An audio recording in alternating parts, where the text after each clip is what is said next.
Roy Baggy, congratulations, my brother. Quite an honor. Well deserved. As your song that's sung every time that you come out from Godsmack, you stand alone.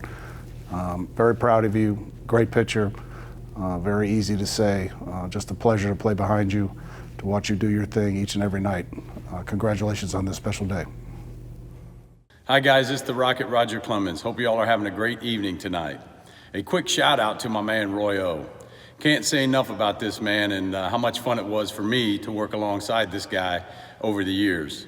Roy brought everything you would want to the mound each and every outing. Love you, my man. I'm glad for your induction tonight, and I hope you all are having a great evening, and do it upright. The first time I saw a big league field, I was standing on it.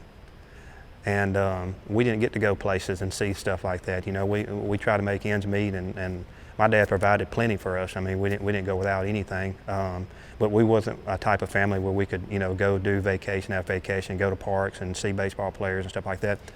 I never would have dreamed of playing, you know, in the big leagues, just because you look at those guys that play in the big leagues as like endangered species. It's just something you can't even dream about being there. And coming from a small town, no one around me has ever been in the big leagues. You know, no one's remotely and within probably 70 miles had played in the big league. So the only thing you were thinking is, I love playing the game.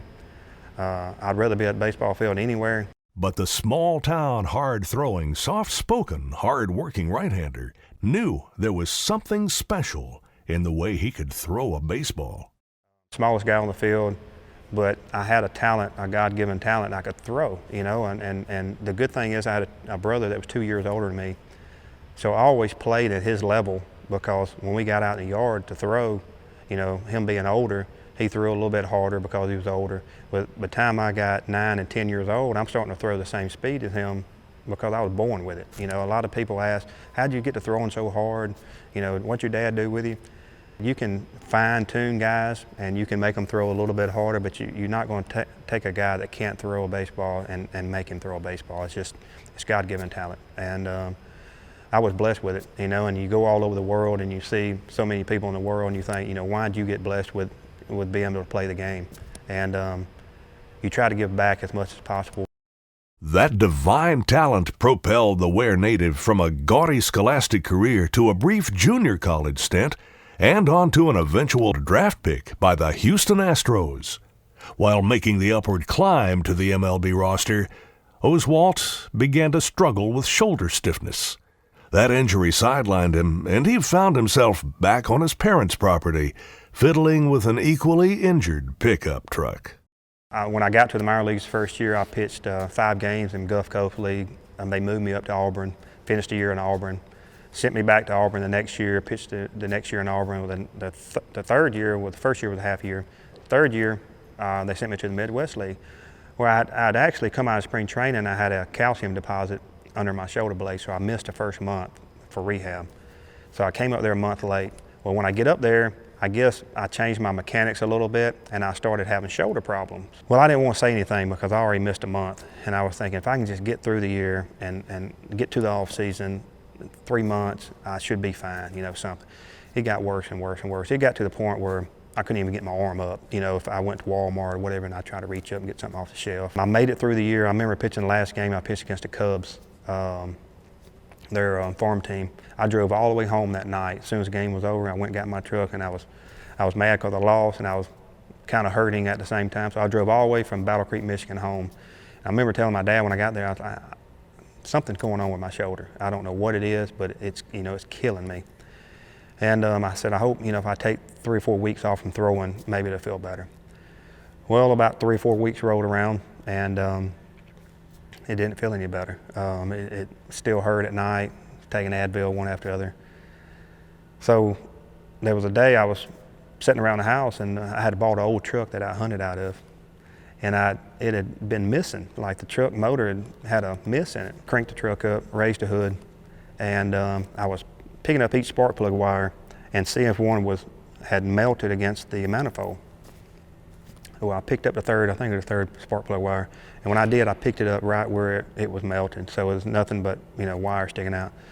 So as that truck was running, it's throwing volts through me, you know, and I can't release it. You know, it's got my hand contracted. Well, it's just I mean, and it felt like I was on that thing for 5 minutes. I probably went on it 5 seconds, but it was throwing volts. And the first thing goes to my mind, I can't open my hand, so I just jumped back. And when I did, I ripped the spark plug wire off the spark plug, so it lost the current. And I remember sitting there and thinking, my arm feels better than it did, you know, and the more I moved it, I didn't have the pain I normally had, and I could feel a little faint pain in my shoulder, but nothing like it was, and I'm thinking, there's no way that just fixed my shoulder. The next morning, I woke up, and I didn't have any pain. And it was almost like, I don't know if this thing, I had a tear in my rotator cuff, and it welded it shut. I don't know what it did, but whatever it did, it fixed it. And I never, till this day, knock on wood, I've never had a shoulder problem since I've done that. And I pitched over, 2,000 innings in the big leagues and probably another 400 or 500 in the minor leagues after that. Once back between the chalk lines, Oswalt muscled that mechanically repaired shoulder to his MLB debut on May 6, 2001 for the Houston Astros, a franchise he would go on to post back-to-back 20-win seasons with in 2004 and 2005.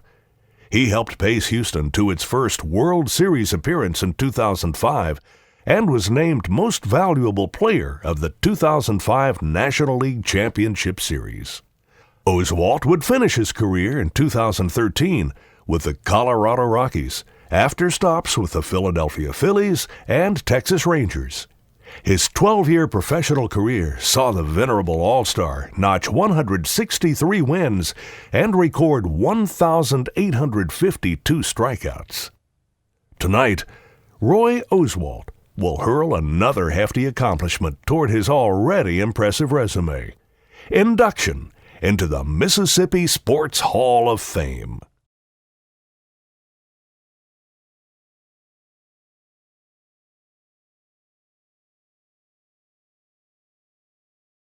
First of all, I'd like to say that, none of this would be possible without, Lord Jesus Christ giving us the ability to be up here and being a part of this whole thing and representing the state of Mississippi. And, the more you look back at it, you wonder why you got chosen to, I guess, you'd be in this platform and be in this sport. And you look back and, growing up from a young age, I always thought, I want to be a baseball player. God gave me the ability to be a baseball player and go out there and be the best I can be. And if it wasn't for him, no one up here would be in the spot they're in.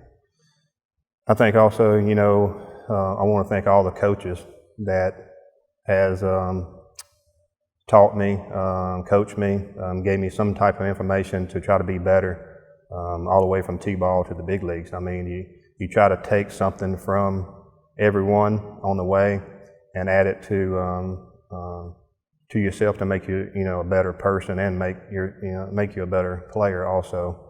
And I've had a lot of coaches on the way, great coaches. Some of the coaches on the way took time to give me extra attention to be better. And I want to say thanks for all those wonderful coaches on the way. To two people that, pretty much carried me to every game. My mom and dad.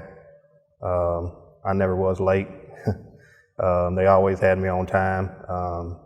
They mean a lot. If it weren't for them and the support that they gave me, no chance I would be here today. Not only did they teach me a lot, about baseball and about the game of baseball, but also just about life and how to go about, your everyday treating people, treating players, be a team player, and just meant a lot. I'm getting support from two people that's just a backbone for you to elevate yourself to the next level.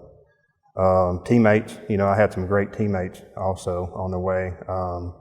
I remember all the way back to high school, guys that played with me, pushed you along the way, made you better. All the way through the big leagues were guys that, Hall of Fame players in the big leagues got to play with. Make yourself better by watching them and watching their demeanor on the field. It just, you're only good as the people around you. And you can be the best player in the world individual-wise, but if you don't have a team around you, then you're not going to be that much of a team. And I think I've had some great ones. You know, I've had some really good ones along the way. I also want to thank, you know, the Hall of Fame for electing me into this thing. You know, growing up as a young kid, I never would have dreamed that I would be standing here one day in front of all of you guys and all these great athletes up here with me. It's just an honor to represent the state of Mississippi. I think you know, the biggest thing that stands out from anything is, you know, I came from a small town. I had 30 students in my class. There was a lot of doubt on the way of getting this far, and to be able to prove a lot of people wrong and stand here today means a lot. Also, these guys standing around me, the inductees with me, you know, they're filled some of the best around. Every one of them deserves everything they've got, and you start from a young age and you build yourself to this point.